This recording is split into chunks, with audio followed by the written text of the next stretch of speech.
हमारे नबी एक की दुकान चलाने और एक की दुकान बंद करने के लिए नहीं आए थे। ये अकल कहती है हमारे नबी इसलिए आए कि तुम्हारी भी दुकान चले और तुम्हारी भी चले, तुम्हारे बीवी बच्चे खाएं और तुम्हारे भी बीवी बच्चे खाएं। आए कठमुल्लाओ, मुझे ऐसी दुआ बता दो जो अल्लाह के नबी ने ऐसी दुआ बताई हो कि इस दुआ से तुम्हारे कस्टमर तो आए और दूसरे की दुकान बंद हो जाए। मौलवी जर्जीस को अभी तक ऐसी दुआ नहीं मिली है। ऐ कठमुल्लाओ, तुम्हारे पास वो दुआ कहां से आई, जरा मुझे भी बता दो, हम भी तो जाने कि वो दुआ तुमने कहां से सीखी है, कहां से पढ़ी है, किस हदीस में पढ़ी है, कुरान की कौन सी आयत है। नहीं दे पाओगे। फातू बुरहानकुम इन कुंतुम सादिकीन, अगर तुम अपने दावे में सच्चे हो तो दलील पेश करो, ऐसी कोई दलील लेकर आओ। ये इस्लाम की खुसूसियत थी, ये उसकी तालीमात की खुसूसियत थी।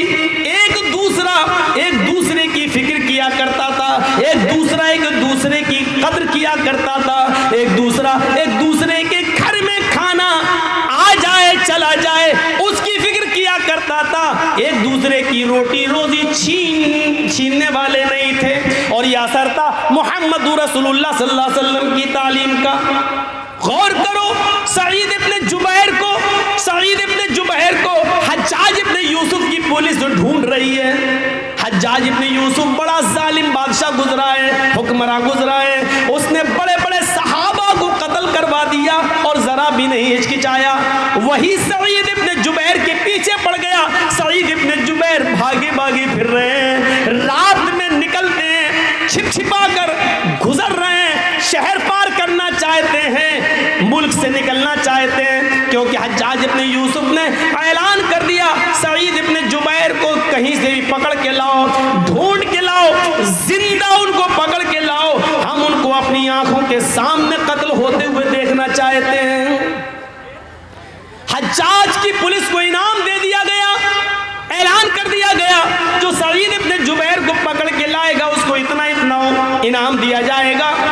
पुलिस हाथ धोकर सईद इब्न जुबैर के पीछे पड़ गई, लेकिन सईद इब्न जुबैर को पकड़ न पाई। एक दिन ऐसा था कि सईद इब्न जुबैर रात के अंधेरे में एक झोंपड़ी में घुस गए और एक मुसलमान ने उनको अपने घर में पनाह दे दी और कहा कल शाम तक यहीं सो जाओ और रात में फिर यहां से निकल जाना।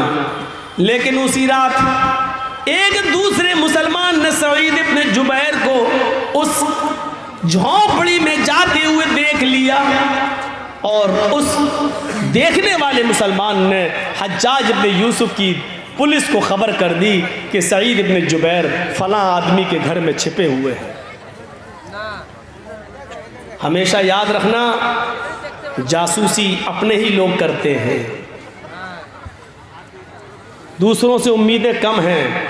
हमारे उत्तर प्रदेश में जब लॉकडाउन लगा था और मस्जिदों में नमाज़ पढ़ने की पाबंदी हो गई थी, तो ये हुआ था कि सिर्फ 5 आदमी नमाज़ पढ़ लें, एक इमाम, एक मुअज्जिन और 3 आदमी बस। तो हर आदमी ये चाहता था कि हम घुस जाएं, वो चाहता था हम घुस जाएं, लेकिन हम लोग मजबूर थे कि 5 से ज़्यादा न लें क्योंकि मस्जिद के ज़िम्मेदार पकड़े जाएंगे। तो जो पहले आ जाता था वो पढ़ लेता था, लेकिन जो बाद में आ रहा हो जिद कर रहा नहीं हम भी जाएंगे, उसको मना कर दिया है, नहीं वही जासूसी करता, पुलिस को फ़ोन करके सुनो फलां मस्जिद में इतने नमाज़ पढ़ा है। और पुलिस आती थी और धरपकड़ होती थी, 10-10 हज़ार 20-20 हज़ार रुपये लिए गए एक आदमी से। लॉकडाउन में पुलिस ने खूब हराम की हड्डियाँ कमाई हैं। तो अपने ही लोग जासूसी करते हैं, अपने लोग। सईद इब्न जुबैर की जासूसी भी अपने ही लोगों ने की और हज्जाज इब्न यूसुफ की पुलिस रात में पहुंची और उस घर पर छापा मारा, सईद इब्न जुबैर पकड़ लिए गए। मैं जो बताना चाहता हूं वो सुनिए। सईद इब्न जुबैर पकड़ लिए गए। सईद इब्न जुबैर को हज्जाज के सामने ले जाने की तैयारी होने लगी, लेकिन रास्ता काफ़ी दूर है। घोड़े पर अगर लेके जाया जाए तो कम से कम हफ्ता 10 दिन लगेगा। इतनी दूर निकल चुके थे सईद इब्न जुबैर हज्जाज की पकड़ से। अब उनको ले जाने की तैयारी हुई। एक दिन चले, एक दिन रात चले, रात फिर दूसरा दिन चले, फिर दूसरी रात चले, लेकिन जहाँ नमाज का वक्त होता था वहाँ नमाज पढ़ते थे। लेकिन उन्होंने सोचा कि अब मेरी मौत का वक्त करीब है, इसलिए वो रोज़ा भी रखना शुरू कर दिए। दिन में रोज़ा रख रहे थे और जहाँ पुलिस वाले थक जाते थे और आराम करने लगते थे, सईद इब्न जुबैर वहीं पर नमाज नवाफिल का एहतिमाम करते थे। मौत उन्होंने अपनी आंखों से करीब देख ली तो मज़ीद अल्लाह की इबादत करने लगे। लेकिन सईद इब्न जुबैर के मुरीदीन इतने थे, उनको चाहने वाले इतने थे कि जिस गांव से ये गुजरते लोग इनको खाना खिलाते, इनको पानी पिलाते, इनकी इज्जत करते। लेकिन सबको इस बात का एहसास था कि सईद इब्न जुबैर अब कत्ल कर दिए जाएंगे। 3-4 दिन सफर में चलते चलते हो गया। पुलिस वाले, जो 2 पुलिस वाले इनको पकड़े हुए थे और हाथ में हथकड़ी डाल रखी थी, इन पुलिस वालों को सईद इब्न जुबैर का अखलाक बहुत पसंद आया। रात में नमाज पढ़ना, दिन में रोजा रखना और अच्छी तरीके से बातचीत करना और बोलना। तो उन दोनों पुलिस वालों के दिल में रहम आ गया। उन्होंने कहा, ऐ सईद, मैं नहीं चाहता कि तुम जैसे नेक इंसान को हज्जाज इब्न यूसुफ के पास पहुंचाया जाए और वो तुम्हें अपने जल्लादों से कत्ल करा दे। सईद, तुम्हारे बच्चे हैं, तुम्हारी बीवी है, तुम्हारे बच्चे हैं, तुम्हें भी अपने बीवी बच्चों की याद आएगी। हाँ ऐ सईद, मैं नहीं चाहता कि तुम्हारे कत्ल का गुनाह हम अपने सर पर ला दें। ऐसा करो, हज्जाज को अभी मालूम नहीं है कि हमने तुम्हें गिरफ्तार कर लिया है, हम तुम्हें रात में छोड़ देते हैं, तुम रात का फायदा उठाकर चुपके से निकल जाओ। याद रखना, मुल्क को क्रॉस करना थोड़ा मुश्किल है, रात ही रात में तुम्हें निकलना होगा और कुछ दिन के बाद तुम निकल जाओगे। ऐ सईद, अपना ख्याल रखना, हम तुम्हें छोड़ रहे हैं। सईद इब्न जुबैर ने कहा पुलिस वालों से, तुमने बहुत अच्छा किया कि मेरी बीवी और मेरे बच्चों की खातिर तुमने मुझे छोड़ दिया। अल्लाह तुम पर रहम फरमाए जिस तरह तुमने मेरे ऊपर रहम किया है। सईद इब्न जुबैर ने 2 रकात अल्लाह के लिए शुक्राने की नमाज पढ़ी और वहीं से वो चल देते हैं, निकल जाते हैं। ये पुलिस वालों को दुआ देकर निकल जाते हैं, लेकिन अभी 1 मील ही गए होंगे, 1 या 2 मील दूर गए होंगे, उनको कुछ ख्याल आया, उनके जहन में कोई बात आई। सईद इब्न जुबैर वहीं से पलटते हैं और जल्दी से भागते हुए दौड़ते हुए उन दोनों पुलिस वालों के पास दोबारा आ जाते हैं और कहते हैं, अरे मेरे मुस्लिम पुलिस वालों, अरे मेरे मुसलमान भाइयों, अरे हज्जाज के पुलिस वालों, तुमने मुझे छोड़ा, तुमने अपना हक अदा कर दिया, लेकिन मैं वापस तुम्हारे पास आ गया हूँ। मुझे अच्छा नहीं लग रहा है कि मैं वापस जाऊं। जब तुम दोनों ने मुझे गिरफ्तार कर ही लिया है तो मुझे हज्जाज के पास लेकर चलो। वो दोनों पुलिस वाले कहने लगे, सईद, तुम्हारा दिमाग खराब है, तुम्हें मालूम है कि इसका अंजाम क्या होगा, वो तुम्हें कत्ल कर देगा। सईद इब्न जुबैर कहते हैं, हाँ मुझे मालूम है कि उसके सामने गए और मेरा अंजाम मेरा कत्ल है, लेकिन मुझे फिर भी जाना है। कहा, ऐसा क्यों, हम तो तुम्हें छोड़ रहे हैं, फिर क्या बात है कि तुम भागने के लिए तैयार नहीं हो। सईद इब्न जुबैर ने कहा, आए पुलिस वालों, जिस मुसलमान जासूस ने मेरी जासूसी की है, जिस मुसलमान जासूस ने मेरी जासूसी की है और तुम्हें बताया है कि सईद फला घर में घुसे हैं, उस जासूस को ये भी मालूम होगा कि तुम दोनों ने मुझे गिरफ्तार कर लिया है, क्योंकि जासूस एक एक चीज की नजर रखे हुए है। जब तुम दोनों ने मुझे गिरफ्तार कर लिया है तो इसकी खबर उस जासूस को जरूर होगी।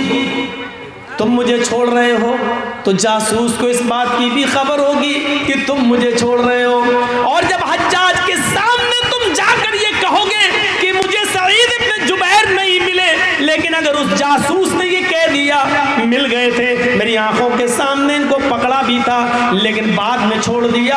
तो फिर हज्जाज इब्ने यूसुफ जैसा जालिम आदमी ये सुन लेगा और जान लेगा कि तुम दोनों ने मुझे गिरफ्तार करके छोड़ दिया है, तो फिर वो तुम दोनों की गर्दन उड़ा देगा। सईद इब्ने जुबैर ने ये सीखा ही नहीं है कि हम अपनी जान बचाने के लिए तुम दोनों की जान को मुसीबत में डाल दें, तुम दोनों की जान को खतरे में डाल दें। न हमारा नबी इस बात की इजाजत देता है, न हमारा कुरान इस बात की इजाजत देता है, न हमारा इस्लाम इस बात की इजाजत देता है। आए पुलिस वालों, हम तो बच जाएंगे, लेकिन हमारे बारे में जब पता चलेगा कि तुम दोनों ने हमें छोड़ दिया, तो फिर हज्जाज तुम दोनों को कत्ल कर डालेगा। सईद इब्ने जुबैर फिर नहीं माने और उन दोनों पुलिस वालों ने मजबूर होकर सईद इब्ने जुबैर को हज्जाज के सामने पेश कर दिया, और हज्जाज ने उनके हाथ पीछे से बंधवाकर खूनी चमड़ा बिछाकर जल्लाद के हाथ में तलवार देकर कहा कि मेरी आंखों के सामने सईद को कत्ल कर दो। और सईद की गर्दन नीचे होती है और हज्जाज इब्ने यूसुफ के जल्लाद ने एक ज़ोरदार तलवार मारकर सईद इब्ने जुबैर को कत्ल कर दिया। पूरे वाक़े से क्या मिला है? पूरा वाक़या बताने का मकसद ये था कि सईद इब्ने जुबैर ने अपनी गर्दन पे तलवार चलाना गवारा कर लिया, लेकिन उन दो मुसलमान पुलिस वालों की जान को ख़तरे में डालना गवारा नहीं किया। ये इस्लाम की तालीम थी। वो अपने लिए जो पसंद नहीं करते थे, उन पुलिस वालों के लिए भी उन्होंने पसंद नहीं किया। वो नहीं चाहते थे कि मैं बचूं तो ये दोनों की जान चली जाए। ये तड़प इस्लाम ने हमें दी है और ये तालीम इस्लाम ने हमें दी है। ईमानदारी के साथ दिल पर हाथ रखकर आप बताइए, क्या ये तड़प, क्या ये जज्बा है हमारे अंदर? क्या हम एक मुसलमान दूसरे मुसलमान के लिए ये हम सोचते हैं? इस्लाम की तालीम तो यही थी। इस्लाम की तालीम तो रहम व करम की तालीम है। हाँ, आरएसएस के गुंडों कहते रहो जो तुम्हें कहना है, बीजेपी के क्रिमिनल लोगों कहो तुम्हें जो कुछ कहना है। अगर तुम अपनी जबान में आजाद हो तो मैं भी अपनी जबान में आजाद हूं। तुम कितना भी दहशतगर्दी का इल्जाम लगाओ हमारे ऊपर, हम आज भी कहते हैं और यकीन के साथ कहते हैं कि तुम आज सत्ता में बैठे हो तो हम मुसलमानों की देन है। अगर तुमने इतना छेड़ा ना होता, तुमने हमें इतना बदनाम न किया होता, हमारी मस्जिदों को शहीद न किया होता, हम मुसलमानों की मॉब लिंचिंग न की होती, एक कौम के साथ इतनी नफरत का सुलूक अगर तुमने न किया होता, तो आज तुम इख्तिदार में न होते, सत्ता में न होते।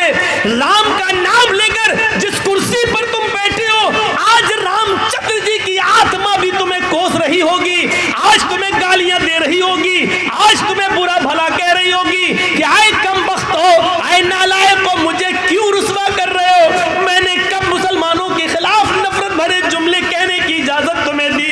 कब हमने हमारा नाम लेकर मॉब लिंचिंग की तुम्हें परमिशन दी है? तुम क्यों हमें रुस्वा कर रहे हो? अल्लाह की कसम खाकर कहता हूं, रामचंद्र जी की आत्मा अगर जिंदा है और आत्मा है तो वो आज मोदी को भी गाली दे रही होगी, योगी को भी गाली दे रही होगी। ये जुमले नहीं आनी चाहिए यूट्यूब में। और जिस चैनल वाले ने ये जुमले डाले उसी पर हम कंप्लेन करेंगे। मुझे मालूम है कि इसी जुमले को डालकर तुम्हारी कमाई होगी, लेकिन हमारे लिए मुसीबत खड़ी मत करना।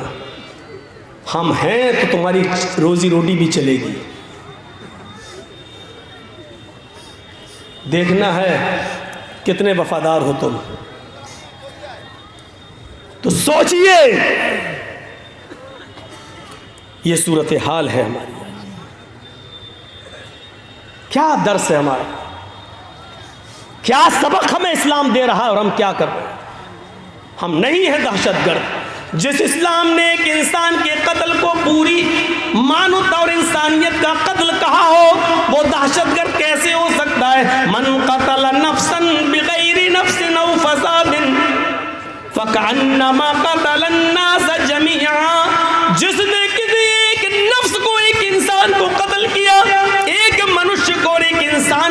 हिंदू नहीं, मुसलमान नहीं, सिख नहीं, ईसाई नहीं, किसी को भी एक नफ्स को, एक मनुष्य को जिसने कत्ल कर दिया बगैर किसी जुर्म के और बगैर किसी फसाद के, हमारा कुरान कहता है फ़क़तलन्नास जमीआ फ़कअन्नमा क़तलन्नास जमीआ, वो एक मनुष्य का कातिल नहीं, एक इंसान का कातिल नहीं, वो पूरी मानवता का, पूरी इंसानियत का कातिल है, पूरी दुनिया की इंसानियत का कातिल है। सुनो आरएसएस वालों, सुनो बीजेपी के गुंडों, सुनो सुनो, एक मनुष्य के कत्ल को पूरी मानवता और पूरी इंसानियत का कत्ल कह रहा हमारा कुरान, क्यों रुस्वा कर रहे हो? तुम्हें सत्ता तो मिल जाएगी, लेकिन रामचंद्र जी की आत्मा की कोस से और उसकी बद्दुआ से, उनके शाप से तुम नहीं बच सकोगे। सुनो सुनो, एक इंसान के कत्ल को पूरी इंसानियत, एक मनुष्य के कत्ल को पूरी मानवता का कत्ल, एक इंसान के कत्ल को पूरी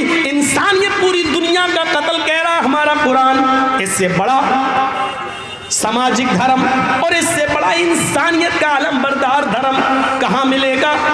वो मजहब जो ये कहता है कि एक औरत ने बिल्ली को बांध दिया और 3 दिन तक भूखा प्यासा रखा और उसको न छोड़ा न खाना ही दिया और वो भूखी प्यासी मर गई, जिस पर हमारे नबी का फरमान ये है कि एक बिल्ली को भूखा प्यासा बांध कर मारने वाली औरत जब मरती है तो अल्लाह ताला ने जन्नत की खुशबू उस औरत पर हराम कर दी है और वो औरत जहन्नम की मुस्तहिक बन जाती है। एक बिल्ली पर जुल्म करने वाली को हमारा इस्लाम जहन्नम का हकदार बना रहा है, मुस्तहिक बना रहा है, उसके ऊपर जन्नत की खुशबू को हराम कर रहा है। जो बिल्लियों के साथ, कीड़े मकोड़ों के साथ, जानवरों के साथ ये बर्ताव कर रहा हो, जो मजहब, वो दहशतगर्द कैसे हो सकता है? वो फसादी कैसे हो सकता है? वो आतंकवाद की शिक्षा देने वाला कैसा हो सकता है? वो औरत जो अपना जिस्म बेचती है, वो औरत जिसको तवाइफ कहा जाता है हमारे समाज में, हमारी सोसाइटी में, वो औरत जिसको बुरी नजर से देखा जाता है हमारी समाज में, हमारी सोसाइटी में, जो पैसा लेकर अपना जिस्म बेचती है, वो औरत जिसको गंदी नजर से देखा जाता है हमारे समाज, हमारी सोसाइटी में, लेकिन वही औरत रास्ते में अपने कस्टमर ढूंढने के लिए जाती है, पैसा लेकर जिस्म बेचने के लिए जाती है, लेकिन रास्ते में जबान निकाले हुए प्यास से कांपते हुए कुत्ते को देखती है तो अपना दुपट्टा कुएं में डालकर और उस प्यासे कुत्ते को निचोड़कर पानी पिला देती है। उस रब की रहमत जोश में आती है। अल्लाह के नबी फरमाते हैं अल्लाह ताला को उस तवाइफ की, उस बदचलन की, उस फाहिशा की ये नेकी भी याद भी इतनी पसंद आई कि इस औरत को इसी नेकी की वजह से उसने जहन्नम से आजादी दे दी और उस औरत को जन्नत का मुस्तहिक बना दिया। एक बिल्ली को बांध कर मारने वाली जहन्नम में और तवाइफ होकर, बदचलन होकर एक कुत्ते को पानी पिला देने वाली औरत पर जहन्नम हराम कर दी और उसको जन्नत के अंदर दाखिल कर दिया। सोचो मीडिया वालों, ये खूबियां भी कभी कभी लिख दिया करो, इस्लाम की ये सच्चाई भी बयान कर दिया करो, शायद राम की आत्मा खुश हो जाए और तुम्हारे लिए कुछ अच्छा सोच ले। सोचो तो मीडिया वालों, कम से कम मरने के बाद तुम कुत्ता और बिल्ली और चूहा तो नहीं बनो, फिर दोबारा मनुष्य और इंसान बनकर पैदा हो जाओ। ये भी तो कम से कम बयान कर दिया करो, ये भी तो लिख दिया करो जो इस्लाम हमें ये तालीम देता है। हाँ, उस अबू सईद खुदरी के बारे में सुनो। वो अबू सईद खुदरी जो अल्लाह के नबी की लेटरीन, कज़ाए हाजत का लोटा बंदना पकड़े हुए हैं और जंगल में चले जा रहे हैं। अल्लाह के नबी ने कहा लाओ अब ये लोटा मुझे दे दो, अब ये बर्तन मुझे दे दो और तुम यहीं बैठ जाओ, मैं जंगल में जाता हूँ और लेटरीन से कज़ाए हाजत से फारिग होकर आता हूँ। अल्लाह के नबी बर्तन लेकर चले गए, इतनी दूर निकल गए कि किसी की नजरों में के सामने ना आए और 2 दरख्तों की आड़ में कज़ाए हाजत से फरागत हासिल करने लगे। इधर अबू सईद खुदरी जिस पेड़ के नीचे बैठे हैं उस पेड़ के ऊपर चिड़िया का एक घोंसला है और उसके 2 छोटे छोटे बच्चे चींची कर रहे हैं। अबू सईद खुदरी उस पेड़ पर चढ़ते हैं और चिड़िया के वो 2 छोटे छोटे बच्चे उनको बहुत खूबसूरत लगते हैं। उन 2 छोटे छोटे बच्चों को ले लेते हैं और अपनी मुट्ठी में लेकर नीचे उतर जाते हैं। थोड़ी देर के चिड़िया आती है। चिड़िया घोंसले में देखती है कि मेरे बच्चे नहीं है, लेकिन बच्चे ची ची कर रहे हैं। चिड़िया के कानों में पेड़ के नीचे बैठे हुए अबू सईद खुदरी के हाथों में बच्चे नजर आ जाते हैं। चिड़िया अपने मुंह का दाना फेंकती है और ची ची करते हुए नीचे आती है, और वो चिड़िया अबू सईद खुदरी के सर पे अपने पर मार रही है, गोया कि वो अपने बच्चों को लेना चाहती है कि आए अबू सईद मेरे बच्चों को मेरे हवाले कर दो। गोया कि वो अपने परों से ये कह रही हो। उधर से अल्लाह के रसूल लेटरिन से फारिग होके आ रहे हैं, देखते हैं कि चिड़िया अपना पर मार रही है और अपने बच्चे लेना चाहती है, और इधर अबू सईद खुदरी उन बच्चों को छोड़ने के लिए तैयार नहीं है। ये मंजर देखकर रहमतुल लिल आलमीन की आंखों में आंसू आ जाते हैं और कहते हैं अबू सईद इस चिड़िया की दास्तान तुम नहीं समझ रहे हो। ये चिड़िया तुम्हारे सर के ऊपर उड़कर गर्दिश कर रही है, तवाफ कर रही है, पर मार रही है, ये तुमसे अपने बच्चे मांग रही है। जिस तरह हमें अपने बच्चों से प्यार होता है, हमें अपने बच्चों से मोहब्बत होती है, इन परिंदों को भी अपने बच्चों से मोहब्बत होती है। अबू सईद तुम इनके बच्चे वापस कर दो। उस चिड़िया का एक बच्चा छोड़ते हैं अबू सईद, चिड़िया झट से अपनी चोंच से उस बच्चे को पकड़ती है और उड़ती हुई घोंसले में रख देती है, और फिर दूसरा बच्चा लेने आती है। अबू सईद ने दूसरा बच्चा छोड़ा, उस चिड़िया ने चोंच से दबाया और फिर दूसरी अपने बच्चे को भी उसी घोंसले में ले गई। अबू सईद खुदरी का बयान है, चंद दिनों के बाद मैंने सोचा कि चले उसी जगह पे चले, कुछ दाना लेकर, चिड़िया जो खाती है वो दाना लेकर चले और घोंसले में डाल दें। लेकिन 2-3 दिन के बाद जब अबू सईद खुदरी अपने पास से कुछ दाना लेकर, चिड़िया के खाने की गिज़ा लेकर जब गए तो क्या देखते हैं, अब उस जगह पर चिड़िया नहीं है, उसका घोंसला भी नहीं है, उसके बच्चे भी नहीं है। यानी उन बच्चों की माँ चिड़िया ने सोचा कि इस जगह पर हमारे बच्चे सेफ नहीं है, किसी ने देख लिया है, ये कहीं ले ना जाए, तो वो चिड़िया अपने बच्चों को लेकर किसी सुरक्षित स्थान पर चली गई। मेरे नबी जनाब मोहम्मद रसूलुल्लाह सल्लल्लाहु अलैहि वसल्लम उन छोटे छोटे चिड़ियों के बच्चों की मां पर जुल्म नहीं कर सके और उन बच्चों को वापस करवा दिया। जिस इस्लाम की तालीम ये रही हो, वो बेकसूरों को मारने की इजाजत कैसे देगा, वो दहशतगर्दी की इजाजत कैसे देगा, वो किसी को कत्ल करने की इजाजत कैसे देगा। झूठे हो आरएसएस वालों, झूठे हो बीजेपी के गुंडों जो इस्लाम को तुम बदनाम कर रहे हो, और झूठे हो आए मीडिया वालों जो तुम सरकारी हड्डियों पर पलकर और इस तरीके की खुराफातें बयान कर रहे हो। झूठे हो तुम, झूठे हो तुम, अपने दावे में झूठे हो। तुम्हें परमेश्वर ही निपटेगा, तुम्हें तुम्हारे राम ही निपटेंगे, तुम अपने धर्म के मुताबिक तुम सच्ची सच्ची सजा पाओगे। अगर तुम सच्चे हो तो मनुष्य बनोगे, और झूठे हो तो इंतजार करो कि मरने के बाद कुत्ता बिल्ली चूहा बंदर न बना दिए जाओ। यह सूरत हाल हमारी, हम अपने मुआशरे में नजर डालें। अल्लाह के रसूल सल्लल्लाहु अलैहि वसल्लम एक अंसारी के बाग में चले जाते हैं, भूखे, आपके साथ आपके सहाबा भी हैं। उस अंसारी ने जल्दी से खजूर पेश कर दिए और अल्लाह के नबी को बिठा दिया। अल्लाह के नबी खजूर उठाते हैं, एक खजूर अपने मुंह तक ले जाते हैं, अभी खाते नहीं है, खजूर का टुकड़ा है, मुंह तक ले जाते हैं कि अचानक नजर पड़ती है एक ऊंट अपना सर नीचे किए हुए डाले हुए है। उसी बाग में एक ऊंट अपना सर नीचे किए हुए डाले है। अल्लाह के रसूल ने खजूर रख दिया और उस ऊंट के पास चले गए।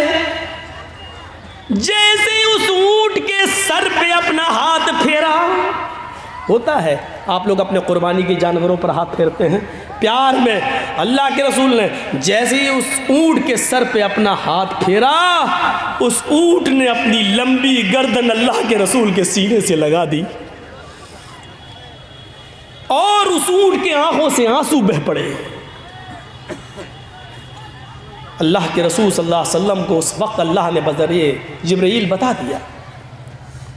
जैसे ही ऊंट ने आपने हाथ फेरा, ऊंट ने अपना सर नबी के सीने से लगा दिया, रोना शुरू कर दिया।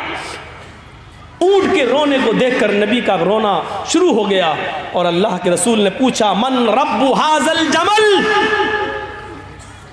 इस ऊंट का मालिक कौन है? उधर से आवाज आती उस अंसारी से, अंसारी ने, अल्लाह के रसूल ये ऊंट मेरा है। आपने कहा इधर आओ। जी कहिए अल्लाह के रसूल, क्या बात? इस ऊंट ने अभी मुझसे ये शिकायत की है कि अल्लाह के रसूल, मेरा मालिक बहुत जालिम है, मैं बहुत कमज़ोर हो चुका हूँ, बूढ़ा हो चुका हूँ, मेरे ऊपर ये ज़रूरत से ज़्यादा और मेरी ताकत से ज़्यादा बोझ मेरे ऊपर लाद देता है, मुझसे मेरी ताकत से ज़्यादा काम लेता है और काम लेने के बावजूद मुझे पेट भर के खाना नहीं खिलाता है। जितनी ताकत तुम इस ऊंट के ऊपर रखते हो, अल्लाह रब्बुल आलमीन उससे कहीं ज़्यादा ताकत तुम्हारे ऊपर रखता है। डरो अल्लाह से। हाय हाय हाय, ऊंट की ज़बान समझने वाले हमारे आका, ऊंट की ज़बान समझने वाले हमारे नबी ये बर्दाश्त नहीं कर सके कि इस ऊंट के ऊपर उसकी ताकत से ज़्यादा सामान लादा जाए और फिर पेट भर के उसको खाना न खिलाया जाए। उस अंसारी ने कहा, अल्लाह के रसूल, इस ऊंट ने जो कुछ भी कहा एक एक लफ्ज़ सच्चा है और मैं वादा करता हूँ कि आज के बाद आपको शिकायत का कोई मौका नहीं मिलेगा। आपने कहा, मैं उस वक्त तक तुम्हारे खजूर नहीं खाऊंगा जब तक कि मेरे आंखों के सामने इस ऊंट का पेट न भर दो, उसको पूरा पेट भर के खाना न खिला। हमारा वो नबी जो ऊंट की भूख बर्दाश्त न कर सके, वो गरीबों, यतीमों, मिस्कीनों, बेवाओं, पसमानदों और कमजोरों को भूखा मरते हुए कैसे देख सकता है?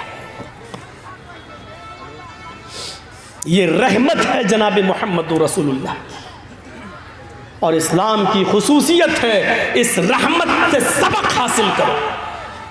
कुरान चीख चीख कर कहता है, या अय्युहल्लज़ीना आमनू उदखुलू फिस्सिल्मि काफ़ा, ईमान वालों तुम इस्लाम के अंदर पूरे के पूरे दाखिल हो जाओ। हमारे रवैये बता रहे हैं कि हम इस्लाम के अंदर पूरे के पूरे दाखिल नहीं हैं। आधा अधूरा दाखिल होने से कोई फायदा नहीं। कुरान हमसे कह रहा पूरे के पूरे दाखिल हो जाओ। हर मुसलमान गौर करे, पूरा का पूरा दाखिल है इस्लाम के अंदर। आप यहां बैठे हैं ना, सुन रहे हैं और लड़ रहे हैं कि नीचे करो मोबाइल, मौलाना नहीं दिख रहे हैं, लेकिन इसी समाज के अंदर नजर डालो। हम इसी गांव की बात कर रहे हैं जहां जलसा है। एक तरफ मौलाना की शक्ल देखने के लिए लोग बेचैन हैं, तो दूसरी तरफ हमारी समाज की और हमारी बेटियां, जलसा हो रहा है, तकरीर चल रही है, लेकिन आप इस जलसे से बाहर निकलकर उनका मंजर देख सकते हो कि कौन जलसा सुन रहा है और कौन मार्केट घूम रहा है, कौन मेला के अंदर टहल रही है और कौन जलेबी खरीद रही है और कौन चूड़ियां खरीद रही है। और आप इसी जलसे में ऐसे नौजवानों को भी देखोगे जो जलसे से दूर फोन पर, मोबाइल पर बात करके मिलने का जगह और वक्त भी मुतय्यन करके आए हैं, और आज जाकर देख लो बाहर तो ऐसा लगेगा आपको जैसे कुतिया के पीछे 10-10 कुत्ते लगे हैं। मौलवी जर्जीस बदनाम है कि मिसाल खरी देता है। मैंने उस घूमने वाली लड़की को कुतिया कहा है और उसके पीछे घूमने वालों को कुत्ता कहा है। तुम्हें जो करना हो कर लो, मेरा चाहो क्या करोगे, कहा है मैंने, और अपने जुमले वापस लेने के लिए मैं तैयार नहीं हूं। अगर तुम्हें अपनी बेटियों को कुतिया सिफत होने से बचाना है तो उनकी निगरानी करो, और तुम्हें कुत्ता बनने से रुकना है तो उनका पीछा करना छोड़ो। कहूँगा मैं। और अल्लाह की कसम अपने जुमलों पर हमें कोई पछतावा नहीं है, कोई फिक्र नहीं है कि कौन क्या सोचेगा मेरे बारे में। हर इंसान अपनी सोच में आज़ाद है, सोच में भी आज़ाद है, सोच सकता है जो कुछ सोचना है उसको। एक तरफ हाल यह है कि लोग कुरान और हदीस सुनने के लिए बेचैन हैं, चैनल वालों से लड़ने के लिए तैयार हैं, तो दूसरी तरफ ये मंजर भी है, हमें अपनी सोच बदलना पड़ेगी। इस्लाम के नियम और कानून को पूरी तरीके से फॉलो करना पड़ेगा, चाहे हमारी समझ में आए या ना आए। हमें इस्लाम के अंदर पूरा का पूरा दाखिल होना पड़ेगा।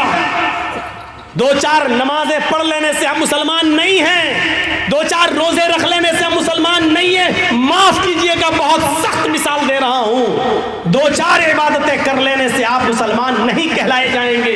कल की तकरीर में कहा, आज भी कह रहा हूं, 2-4 इबादतें कर लेने से आप मुसलमान नहीं होंगे। ये खंबा है, मान लीजिए बिजली का एक पोल लगा हुआ है, मान लीजिए कोई खंबा लगा हुआ है और उसी खंबे के पास आम का एक पेड़ लगा हुआ है। सख्त हवा चलती है, सख्त आंधी आती है और उस तेज हवा से आम के चंद पत्ते टूटकर इस बल्ली पे लटक जाते हैं, चिपक जाते हैं, या बिजली के खंबे से चिपक जाते हैं। हवा चली, आम के पत्ते टूटे, उस पेड़ से पत्ते टूटकर बिजली के खंबे पर लग गए, तो आप उस बिजली के खंबे को क्या कहोगे? आम का पेड़? नहीं कहोगे।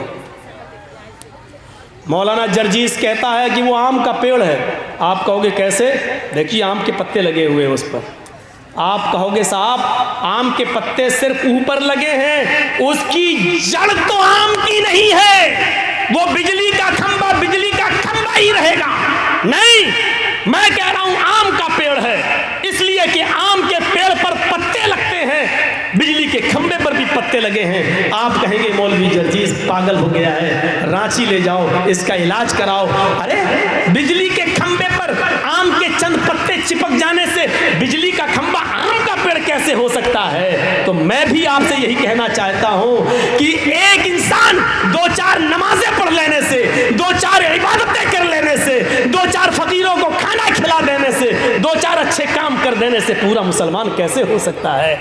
जब बिजली का खंबा आम के चंद पत्तों की वजह से आम का पेड़ नहीं हो सकता है, आम का पेड़ तभी होगा जब उसकी बुनियाद, उसकी जड़ भी आम की हो, उसका तना भी आम का हो, उसकी शाखाएं आम की हो, उसके पत्ते भी आम के हो और उस आम के पेड़ में आम का फल भी लग रहा हो, तब आप उसको आम का पेड़ कहेंगे। इसी तरीके से आपको मुसलमान उस वक्त कहा जाएगा जब आपकी बुनियाद जड़ से मुसलमान हो, आपका उठना इस्लामी हो, आपका बैठना इस्लामी हो, आपकी बुनियाद इस्लामी हो, आपका चलना इस्लामी हो, आपकी शादी ब्याह इस्लामी हो, आपके समाज में रहना इस्लामी हो, आपका चाल चलन इस्लामी हो, आपकी मुंह से गुफ्तगू इस्लामी हो। जब ये सारी चीजें इस्लामी हो तब कहा जाएगा कि आप मुसलमान हैं, वरना बिजली के खंबे पर आम के 2-4 पत्ते चिपक गए हैं, बस 2-4 अमल कर लेने से आप मुसलमान नहीं कहलाए जा सकते। अपने जड़ में मुसलमान बनिए। बैठो तो इस्लाम छलकता हो, उठो तो इस्लाम छलकता हो, चलो तो इस्लाम छलकता हो, शादियां करो तो इस्लाम छलकता हो, बीवी के साथ ताल्लुकात कायम हो तो इस्लाम छलकता हो, आपकी हर अदाओं में इस्लाम नजर आता हो, तब आप मुसलमान हैं। ये चीज हमें अपने अंदर देखना होगी, ये चीज हमें अपने अंदर पैदा करना होगी। इस्लाम ने जो काम करने को कहे हैं वो करना है, जिन कामों से रोका उससे रुकना है, चाहे उसमें फायदा हो या ना हो, चाहे उसमें हमारा फायदा हो या ना हो, लेकिन हमें रुकना है। बिल्कुल वैसे ही समझो जैसे बड़े बड़े शहर में आप गाड़ी चला रहे हैं और रेड लाइट जल गई। आपने देखा होगा बड़े शहरों में रेड और ग्रीन लाइटें होती हैं चौराहों पर। रेड लाइट का मतलब गाड़ी रोक दो और ग्रीन लाइट का मतलब गाड़ी आगे बढ़ाओ। आप जर्जीस साहब गाड़ी चला रहे, चलाते चलाते एक चौराहे के पास से गुजर रहे हैं, रेड सिग्नल हो गया, मतलब गाड़ी रोक दो। हमने गाड़ी रोक दी, लेकिन हमने देखा दाएं से कोई गाड़ी नहीं आ रही है, बाएं से भी कोई गाड़ी नहीं आ रही है, सामने से भी कोई गाड़ी नहीं आ रही है, तो अब नुकसान क्या है? जब एक्सीडेंट होने का खतरा ही नहीं है तो हमने गाड़ी को आगे बढ़ा दिया, चला दिया। आपने रेड सिग्नल में गाड़ी आगे बढ़ा दी है, आपने कानून तोड़ दिया। पुलिस ने आगे पकड़ लिया, गाड़ी साहब गाड़ी चला, लाल बत्ती जल रही थी। अरे लाल बत्ती जल रही थी तो क्या हुआ? एक्सीडेंट तो नहीं हुआ, किसी गाड़ी को हमने ठोका थोड़ी है। आप जुर्माना तब ले सकते हैं जब हमने गाड़ी को ठोका हो, गाड़ी आ ही नहीं रही थी, हमने चला दिया। पुलिस वाला क्या कहेगा? रेड सिग्नल क्यों तोड़ा? गाड़ी आ रही हो या ना आ रही हो, रेड सिग्नल तुमने क्यों तोड़ा? गाड़ी खड़ी करना यानी कानून का पालन, चाहे नुकसान हो या फायदा, हर हाल में तुम्हें कानून को फॉलो करना है। कोई चीज हमारी समझ में नहीं आ रही है लेकिन हमें कानून मानना है। अल्लाह के रसूल ने फरमाया कि मोज़ों पर ऊपर से मसा करो, ये वुजू बनाते वक्त ऊपर से, जबकि गंदगी या मिट्टी नीचे लगती है। अकल ये कहती है कि नीचे हाथ फेरना चाहिए, लेकिन नहीं, हमें ऊपर फेरना है। हमारी समझ में आए या ना आए, लेकिन हमें कानून मानना है। अल्लाह के नबी ने कहा वुजू बनाते वक्त नाक में पानी डालना है, उसका फायदा हमारी समझ में आए या ना आए, लेकिन हमें डालना है, क्योंकि नबी ने फरमाया यह कानून बना दिया है, हमें उस कानून को फॉलो करना है। बस हमें इससे मतलब नहीं होना चाहिए कि इसमें ना करें तो नुकसान क्या है। नहीं, जो कानून बना दिया है, फजर में 2 ही पढ़ना है फर्ज नमाज, आप कहने में तो 4 पढ़ूंगा, नुकसान क्या है? नहीं, जो कानून बना दिया है वही तुम्हें मानना है। मगरिब की 3 हम 5 पढ़ते हैं, 4 पढ़ते हैं, नुकसान क्या है? नहीं, जो बना दिया है कानून वही तुम्हें मानना है, उसी को फॉलो करना है, चाहे नुकसान हो या ना हो, आपको कानून को फॉलो करना है। हमारा इस्लाम के साथ ताल्लुक कैसा होना चाहिए? एक पानी का बर्तन है, उसमें पत्थर डाल दिया, 2 दिन के बाद आइए पत्थर को निकाल के फेंकेंगे, पत्थर पानी से अलग हो जाएगा। 2 दिन के बाद जब आपने पानी से पत्थर को निकाला, पानी से पत्थर को फेंक दिया, इसका मतलब यह है कि पत्थर ने पानी को एक्सेप्ट नहीं किया और पानी ने पत्थर को भी एक्सेप्ट नहीं किया। जब तक पत्थर पानी में था, लेकिन जब चाहा तब आपने निकाल के फेंक दिया। ये हमारा इस्लाम से ताल्लुक नहीं होना चाहिए। जब तक हम इस्लाम से जुड़े हैं, जब चाहो हमसे इस्लाम को दूर कर दो या इस्लाम से हमें दूर कर दो, ये नहीं होना चाहिए। हमारा इस्लाम के साथ ताल्लुक रंग की तरह होना चाहिए। खाने वाला रंग जानते हैं ना, जलेबी में डलता है, पुलाव में डलता है, आप लोग रंग लाते हैं, गुलाब जामुन वगैरह में डालते हैं। वो रंग लाइए और पानी में डाल दीजिए, आप थोड़ी देर के बाद देखेंगे रंग पानी में घुल गया। पीले रंग का रंग ने पानी को पीला कर दिया, लाल रंग ने पानी को लाल कर दिया। अब आप रंग से पानी को अलग करना चाहें तो नहीं होगा, पानी से रंग को अलग करना चाहें तो नहीं होगा। क्यों? क्योंकि पानी ने रंग को अपने अंदर समा लिया और रंग ने पानी को अपने रंग में रंग लिया। अब दोनों ऐसे घुल मिल गए कि पानी से रंग को आप अलग नहीं कर सकते और रंग को पानी से अलग नहीं कर सकते। यही ताल्लुक हमारा इस्लाम के साथ होना चाहिए। इस्लाम में हम ऐसे घुल जाए, इस्लाम में हम ऐसे जज्ब हो जाए कि हमसे इस्लाम को दूर किया जाए तो ना हो सके और इस्लाम को हमसे दूर किया जाए तो ना हो सके। हमारी सांस आखिरी सांस तक इस्लाम रहे, आखिरी सांस तक, मरते दम तक हमारी जबान से यही निकले, ला इलाहा इल्लल्लाह, ला इलाहा इल्लल्लाह। ना हमको इस्लाम से दूर किया जा सके, ना इस्लाम को हमसे दूर किया जा सके। ये हमारा और इस्लाम का ताल्लुक होना चाहिए। आज की तकरीर हमने एक नए स्टाइल से की है और सारी नई बातें हमने आपके सामने रखी हैं। नई बातों का मतलब ये नहीं कि कुरान को बदला है, हदीस को बदला है, बातें वही हैं जो बार बार कही जाती हैं, अंदाज बदलता है। मेरे भाइयों, हमने आज अपना कलेजा निकाल कर, अपना दर्द निकाल कर आपके सामने पेश कर दिया है। आज के बाद चैनल वाले अपना रवैया बदलें और सुनने वाले भी अपना रवैया बदलें। इस्लाम के अंदर पूरे के पूरे दाखिल हो जाएं, ऐसे दाखिल हों कि इस्लाम को हमसे और हमसे इस्लाम को कोई भी दूर करने की कोशिश करे तो नहीं कर सके। जैसे हजरत सुमैया को अबू जहल ने कहा इस्लाम छोड़ दे, उसने कहा नहीं छोड़ेंगे। उसने नेजा लिया और सुमैया की शर्मगाह में दाखिल कर दिया। चीखी सब्बित कदमी याला दीन यार हमर राहिमीन, ऐ अल्लाह मुझसे मेरा दीन मत छीनना, ये मुझे तकलीफें दे रहा है, कहीं इसकी दी हुई तकलीफें मुझे मेरे दीन से दूर न कर दें। साबित कदम रखना। अबू जहल ने कहा अभी भी नहीं मानती है, उसने कहा नहीं, इस्लाम मेरे दिल से कैसे निकल सकता है। उसने 2 ऊँट मंगाए, एक ऊँट का से ये पैर बांधा, दूसरे ऊँट से दूसरा पैर बांधा, इस ऊँट का चेहरा पूरब की तरफ, उस ऊँट का चेहरा पश्चिम की तरफ। सुमैया, इन ऊँटों को मैं कोड़ा मारूंगा, ये एक ऊँट इधर भागेगा, एक ऊँट इधर, और तू बीच से तेरे 2 टुकड़े हो जाएंगे। सुमैया मुस्कुराने लगी। अबू जहल कहता है तू हंस रही है। सुमैया आसमान की तरफ नजर डालती है। अबू जहल ने कहा क्या देख रही है, इस्लाम छोड़ती है या नहीं। सुमैया ने आसमान से नजरें उठाकर अबू जहल के चेहरे को देखा और कहा अबू जहल, जन्नत देखकर भी कोई उसकी नेमतों से मुकर सकता है क्या। कहा मैं इन ऊँटों को भगा रहा हूं। कहती है चीख कर अबू जहल शौक से भगा इन ऊँटों को। जितनी देर तू इन ऊँटों को भगाने में लगा रहा है उतनी देर मुझे अल्लाह की जन्नत में जाने में लग रही है। जितनी जल्दी तू इन ऊँटों को भगा देगा उतनी जल्दी मैं जन्नत में दाखिल हो जाऊंगी। मेरे भाइयों, अबू जहल ने ऊँटों को कोड़े मारे और सुमैया के 2 टुकड़े हो गए। यानी आखिरी दम तक सुमैया से इस्लाम नहीं निकाला जा सका और इस्लाम से सुमैया अलग नहीं हुई। ये ताल्लुक़ हमारा इस्लाम के साथ होना चाहिए। हमसे कितनी ही मुसीबतें आए, ना इस्लाम हमसे दूर हो ना हम इस्लाम से दूर हों। उठना बैठना, एक गौर करो, अपने बच्चों को तालीम दो इस्लामी। अल्लाह के नबी ने फरमाया जब बच्चा 7 साल का हो नमाज का हुक्म दो, ना पढ़े कोई बात नहीं, लेकिन ले जाओ पढ़ाओ, और जब 10 साल का हो जाए नमाज ना पढ़े तो उसको मारो, मार मार के ले जाओ। हदीस अपने बच्चों को तालीम दो। मुस्तद अहमद की एक रिवायत है, एक सहाबिया औरत है, कहती हमारे घर में जब बच्चा पैदा होता है तो बच्चा जब पेशाब करता था तो मैं पानी का एक बर्तन उसके ऊपर डाल देती थी।